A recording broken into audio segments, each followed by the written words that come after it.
right. So we're diving into Cuban art and culture today. I'm really excited about this one. Yeah, this should be good. It seems like you're really interested in, like, what makes Cuban art so vibrant, Right. and how it's gotten this international recognition, Exactly. even with the resource challenges they face. Mm-hmm. It's really a story of passion and perseverance. It's really woven into their education system. That's really cool. And you've shared this academic paper with us. Yeah. It gives a really extensive historical overview of Cuban artistic education. Okay. It focuses mainly on plastic arts and music. Okay, awesome. So we're going way back. Yeah. We're tracing the roots of this artistic legacy. We're going to see how it's kind of blossomed over time. So it'll be a journey. It is. Through Cuban art, from its colonial beginnings Mm-hmm. to its modern evolution. So. And it's fascinating. Formal art education in Cuba, you can actually trace it all the way back to the 18th century. Wow. That's when the island was still under Spanish rule. Oh, wow. That's right. We're talking about the Sociedad Económica de Amigos del País in Havana, founded in 1793. That's right. They were all about promoting public education. Mm. And then in 1818, they established this renowned San Alejandro School. Yes. Of painting and sculpture. And it's still around today, San Alejandro School. It's a major force in Cuban art. Wow. And its existence from, such an early period really highlights just how deeply ingrained art education is in Cuban society. It's just part of their culture and their history. Mm-hmm. Wow. Imagine that, prioritizing art even during colonial times. Right. It really speaks volumes. It does. About the value they place on cultural development in Cuba. Absolutely. Okay, but let's jump ahead to the early 1900s. Right.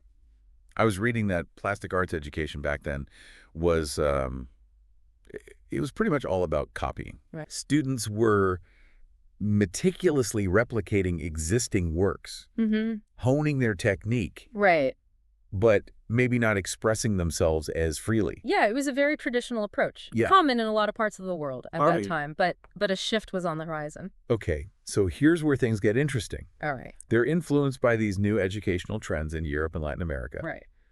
Cuba starts moving towards free drawing methods. Yeah. In the 1910s. And Ramiro Guerra, Okay. a prominent Cuban educator. Okay. He was a major advocate for this shift. Okay. He believed that children's individual expression and creativity were so important in art education. Makes sense. So it was a move away from rigid techniques towards unlocking the potential within each student. Yeah, that's great.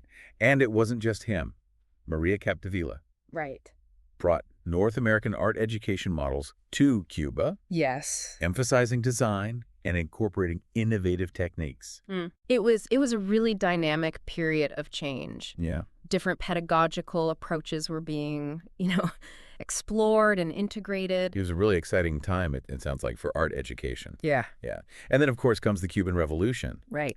Which had, a profound impact on every aspect of Cuban society. It did. Including education. Yes. Right? The literacy campaign was huge.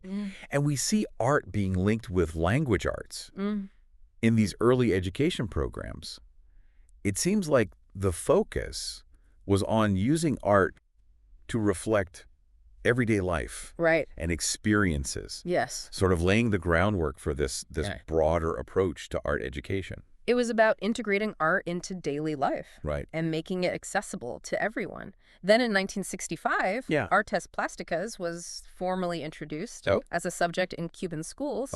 This wasn't just about drawing anymore. It was about expanding the understanding of visual art. As a whole. As a whole, exactly. And it's worth noting, the government didn't just make it a subject. Right. They developed resources for teachers. Yeah. Showing a real commitment. Absolutely. To this new approach. They were constantly refining the curriculum, too. Okay. Incorporating influences from leading Latin American art educators and research on, child development. And that's awesome. This dedication to improvement continued with the introduction of bachelor's degrees in education, specializing in music and plastic arts. In 1985. Wow. So they really made it like a serious... Like a serious thing. A serious field of study. Yeah. Yeah. And these specializations coincided with the inclusion of those subjects in secondary schools. That's right. So really solidifying their importance throughout the student's educational journey. Exactly. They weren't just like tacked on as electives. Right. These subjects were woven into the core curriculum. Yeah. Wow. Okay, so now let's switch gears a bit. Let's talk about music education in Cuba. All right. Which has a history that might surprise you. Okay. It actually goes even further back than the visual arts. Oh, wow. We're talking about the 16th century. Incredible. Yeah, it's incredible. There's a documented account of Miguel Velázquez. Okay. He was a mixed-race musician. Wow. And he was teaching music at the Santiago de Cuba Cathedral. Back then.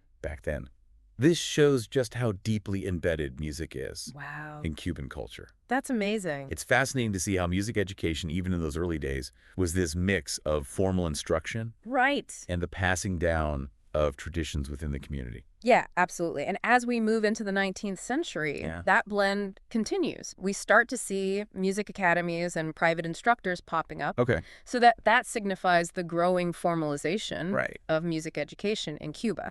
And that formalization really takes a big leap forward with the Havana Conservatory of Music. Oh, okay. Founded in 1885. Right. And its structure was heavily influenced by European conservatory models. Yeah. Which is something we see reflected in the rigor of Cuban music education, even today. But I found it really interesting that throughout the early 20th century, consistently incorporating music into public school curricula proved to be quite a challenge. Yeah, it was. And there were several contributing factors. Okay. Sometimes it was lack of qualified music teachers. Oh, okay. And other times it was just a matter of resources. Okay. Instruments, sheet music, that kind of thing. Yeah. You know, it seemed like they were always trying to find that balance and a sustainable way to support music education within, a larger system that was often underfunded. Right. Of course. Okay, so then in 1944, they adopted the term education musical. Yeah. Which might seem like a small change, but it signals something really important, I think. It does. It shows that Cuba was aligning itself with internationally recognized terminology in music education. That's cool. Even in the midst of, political changes and global shifts. Yeah.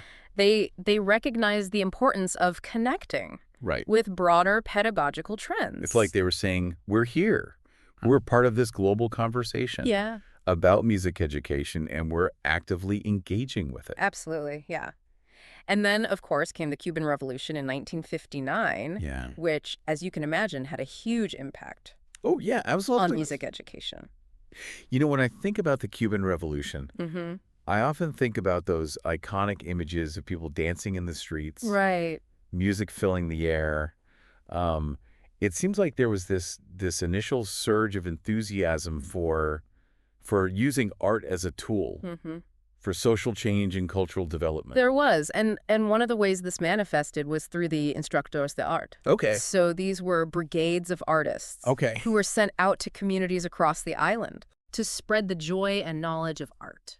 Ah, yes. They weren't necessarily tied to formal schools. Right. It was more about bringing art directly to the people. That's right.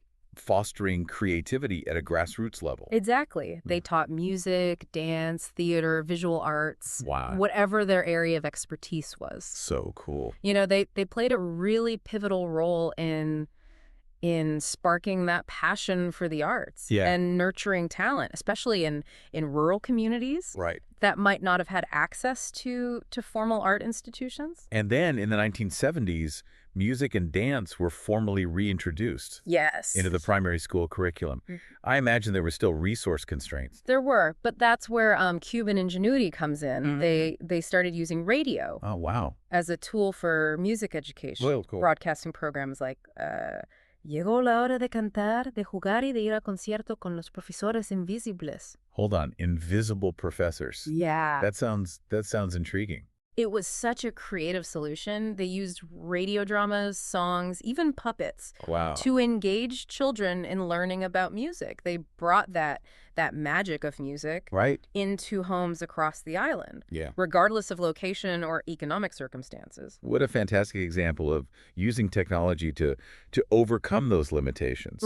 And make education accessible. It reminds me of how some countries use radio for educational purposes. Exactly. Especially in areas where internet access is limited. Yeah, absolutely. It's a testament to the power of creativity, right? Absolutely. When you're faced with these constraints, you find innovative ways to achieve your goals. Yeah.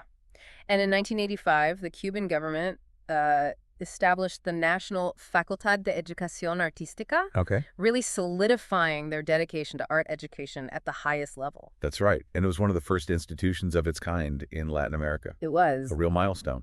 And then, of course, we come to Dr. Paula Sanchez and her groundbreaking work in developing a uniquely Cuban model of music education. Her research is so insightful, particularly her doctoral thesis, El proceso de musicalización y su repercusión en la preparación del educador musical cubano. Wow. It's she really delved deep into the history and theory of music education, not just in Cuba, but globally. And she compared approaches from Hungary to Germany to Latin America. And she really took the time to understand the strengths and weaknesses of each system. She did. I love that she didn't just settle for a one-size-fits-all approach. You know, she recognized that each culture has its own unique musical heritage. And pedagogical needs. And her 6-component model reflects that understanding. It's not just about, teaching students to read music and play instruments. It's about nurturing this holistic understanding of music. And its role in Cuban culture. And identity, And identity. Let's break down those components a little. Okay. So we have vocal, rhythmic, auditory, creative, reading, writing, and bodily expression. That's right. What I find interesting is that even though she drew inspiration from other countries, her model puts this distinct emphasis on rhythm and bodily expression. And that makes perfect sense. In the context of Cuban culture. Music and dance are so deeply intertwined in Cuba. Think about salsa, rumba, son. These are genres where rhythm and movement are essential.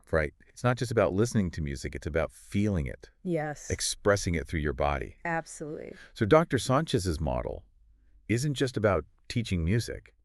It's about teaching Cuban music. In a way that truly resonates with the students' cultural experiences. And that connection to cultural heritage is something that's really emphasized in Cuban arts education as a whole. Now, we've talked a lot about the strengths and innovations of the Cuban system. But let's be realistic. They've also faced and continue to face some significant challenges. Absolutely. And perhaps the most persistent one has been the shortage of qualified teachers. Especially in specialized areas like music and visual arts. I imagine this is particularly acute in rural areas. It is. Where it can be difficult to attract and retain teachers who have the specific skills and training needed. And even when they have qualified teachers, access to resources can be a constant struggle.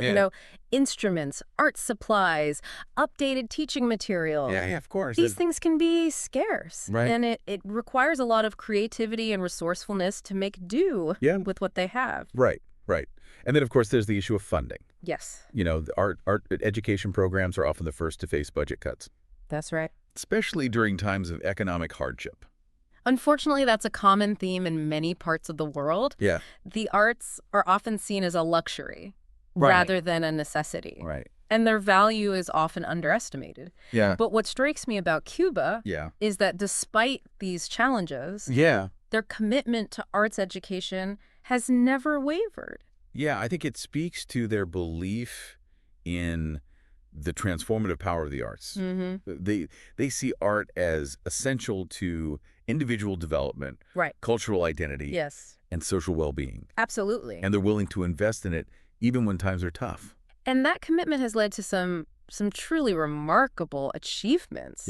They've managed to create a system that not only produces, world-renowned artists, but also fosters this deep love and appreciation for the arts across, all levels of society. Now, as we delve further into this discussion, I'm curious to explore how the resourcefulness and ingenuity of the Cuban people has shaped their approach to arts education? It's a fascinating question. You know, we've seen how they've turned limitations into opportunities, embracing creative solutions, and adapting to circumstances. Right. What lessons can we learn from their experience? Right. How can we apply these insights to our own educational systems, even in very different contexts? These are questions worth pondering as we continue our deep dive into the world of Cuban artistic education. Absolutely. Stay tuned for more insights in just a moment.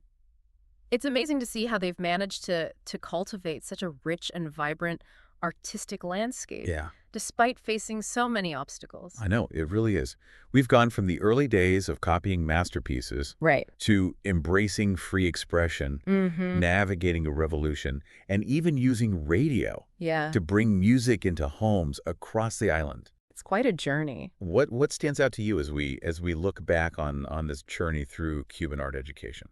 Well, I think one of the most significant takeaways for me is that Cuban artistic education is so deeply rooted in their cultural identity. It's not just about learning techniques. It's about understanding the soul of Cuban art, its history, its rhythms, its stories. And that brings us back to Dr. Sanchez's model of music education with its 6 interconnected components. Vocal, rhythmic, auditory, creative, reading, writing, and bodily expression. It seems like she really captured the essence of Cuban music. She did. And found a way to translate that into a pedagogical approach. Exactly. Her model recognizes that music in Cuba isn't just about notes on a page. It's about a lived experience. About community, about expressing yourself through movement and rhythm. It's about carrying on a legacy that's been passed down through generations. It makes you wonder how much of Cuba's artistic success on the international stage stems from this deep connection between education and cultural identity. It's a fascinating question. It is. Isn't it? When you look at, renowned Cuban musicians, dancers, visual artists, there's often this incredible passion and authenticity that shines through. And I can't help but think their education system plays a role in that. Oh, absolutely. Yeah, they're not just technically skilled. They're connected to something deeper, something that resonates with audiences worldwide. But we can't ignore the fact that resource limitations continue to be a major challenge for Cuban arts education. It's true. What are your thoughts on that, especially in light of all the positive aspects we've discussed? It's a complex issue, and it's important to acknowledge the reality of those constraints. Of course. But I also think it highlights the incredible resilience and creativity of the Cuban people. I mean, they haven't let these limitations define them. Instead, they found these innovative ways to adapt and thrive. Like those invisible professors on the radio. Exactly. Who would have thought that radio dramas could be such an effective tool for music education? It's amazing. Really? It speaks to their ability to think outside the box, to find solutions where others might only see obstacles. And it speaks to their deep commitment to making sure that the arts remain accessible to everyone, regardless of their circumstances. As we wrap up here, I'm left with this sense of admiration for what Cuba has accomplished in the realm of artistic education. It's inspiring. They've shown the world that even with limited resources, you can create a system that nurtures creativity, celebrates cultural identity, and produces extraordinary artists. I agree. Their story is a powerful reminder that a commitment to the arts, combined with innovation and perseverance, can truly make a difference. It can. So to our listeners, we leave you with this. What aspects of the Cuban model resonate most strongly with you? And how can we, in our own communities, draw inspiration from their experience to cultivate a more vibrant and equitable arts education landscape? Good question. Keep exploring. Keep questioning. And keep the love of art alive.